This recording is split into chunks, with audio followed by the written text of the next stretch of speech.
দেখেন গাইস, আরাফ কি করতেছে।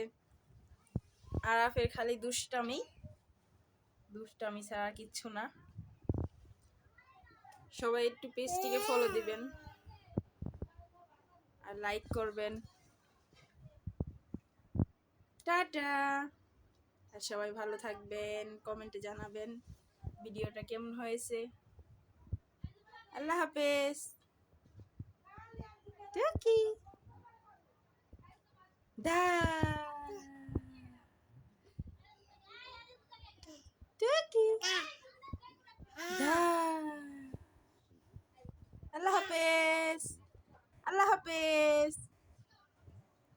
টাটা। খেলাতে সে খুব ব্যস্ত, ফ্যান দিয়ে সে খেলতেছে। সবাই ভালো থাকবেন, সুস্থ থাকবেন। আল্লাহ হাফেজ।